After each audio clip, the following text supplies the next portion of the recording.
de brie, tête de moine, mimolette, boursin, avec 60% de matière grasse. Génie, François Morel, qu'on embrasse très fort. 60% de Il me matière fait grasse. toujours rire. On l'a jamais eu dans cette émission, on l'a jamais reçu. On va l'inviter, François, Quel génie. avec plaisir. Mais le fromage est au centre d'une petite révolution scientifique. Je le disais au début de cette émission, des chercheurs de l'INRA ont créé un fromage qui pourrait soigner et prévenir certaines maladies inflammatoires. Alors là, je sens les auditeurs qui sont déchaînés sur la planche, mais attendez 2 secondes. Docteur, on a besoin de votre éclairage sur ce fromage. Comment ça a été mis au point ? Alors, ce sont des chercheurs qui ont mis au point un fromage très particulier qui a 3 souches bactériennes. Vous savez, on en parle souvent dans l'émission en disant le tube digestif, le côlon, il y a une flore bactérienne, ce qu'on appelle le microbiote maintenant. Et il ne faut pas le déséquilibrer parce qu'il participe au système immunitaire et il prévient l'inflammation. Et ces chercheurs de l'INRA se sont intéressés à certaines bactéries et notamment 3 bactéries. Alors, il y a le lactobacillus, il y a une forme de streptocoque et puis il y a un propionobacterius aussi. Ce sont des bactéries très particulières qui ont des vertus anti-inflammatoires et qui, dans ce fromage, qui ressemble, alors c'est un fromage lambda, sauf que il a quel goût? Parce que lambda, il se rapproche du camembert, de l'emmental. Goûté, mais il se rapproche de l'emmental. Pourquoi? Parce que ces bactéries sont responsables des trous dans le gruyère et dans l'emmental.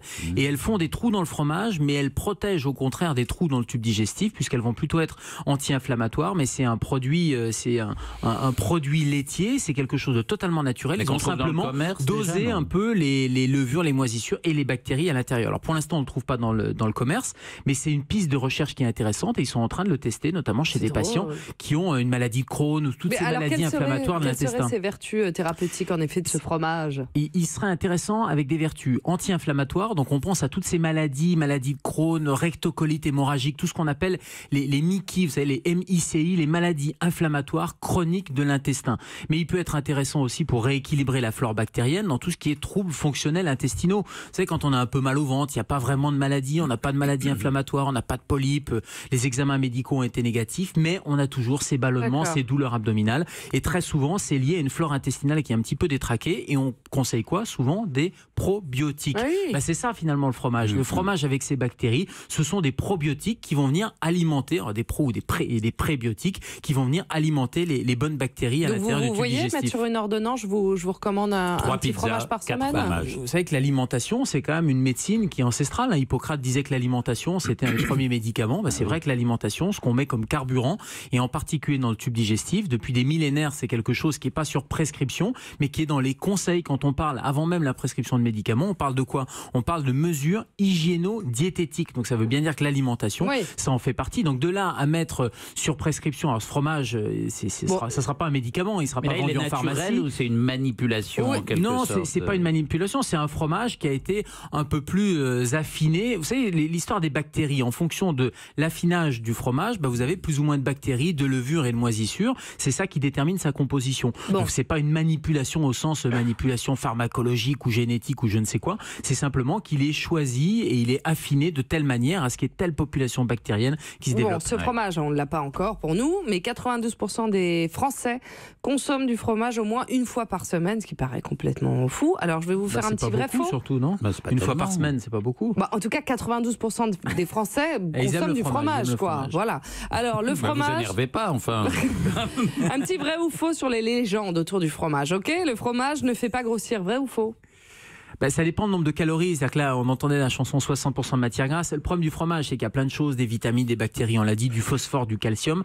Mais il y a aussi des matières grasses. Et donc, plus il y a des matières grasses, plus il y a des calories. Et c'est là où ça peut être embêtant dans le cadre d'un régime. Ceci dit, quand on fait un régime hypocalorique, vous avez des fromages qui sont pas du tout caloriques. Vous prenez de la cancoyote, de la feta, par exemple. C'est pas calorique, la cancoyote? Non, non. Alors, meilleure nouvelle de la journée. C'est même le moins calorique de tous les fromages. Je regardais la composition, c'est 118 calories pour 100 grammes. Donc c'est un des moins caloriques. La mozza, le camembert, c'est pas très calorique non plus. Et puis après, plus on va monter, plus on va augmenter le nombre de matières grasses et le nombre de calories. Génial. Allez, soirée cancoyote. Le fromage est mauvais pour le cœur, vrai ou faux? Alors il y a des études controversées. Certaines études disent qu'il protège, d'autres qu'il ne protège pas. En fait, c'est en fonction du pourcentage de matières grasses. Donc il vaut mieux aller plutôt sur des 20-30% de matières grasses plutôt que sur des 60% de matières grasses.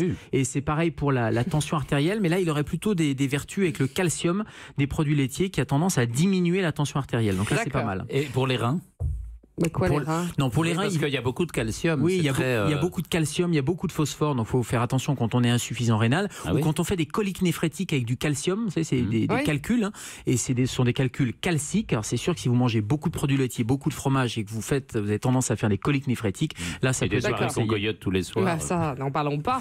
Il ne faut pas manger la croûte du fromage. Vrai ou faux? Bah pourquoi non? C'est excellent la croûte. Bah ouais. Bah, c'est excellent parce que c'est elle qui concentre en plus les bactéries, justement les levures, les moisissures sur la croûte. Bah oui. Donc c'est pas mauvais pour la santé du tout. Vive la croûte. Et plus le fromage sent fort, meilleur il est pour notre santé. Vrai ou faux? Plus il a de l'arôme. On parle pas d'odeur, on parle d'arôme. Bah, les arômes, c'est lié justement à ces bactéries, et notamment les fromages qui sont peu affinés, comme vous savez, les fromages frais, tout ce qui est à base de crème, de beurre. Là, ce sont des bactéries lactiques, ça ne sent pas. Et en revanche, plus vous allez affiner, plus il va s'affiner, donc il va durer dans le temps, plus il va avoir des moisissures et des levures. Mais c'est pas une histoire de bon ou mauvais pour la santé. Mais oui. C'est une histoire de goût, enfin d'odeur surtout. Docteur, pour ça prévient les caries aussi.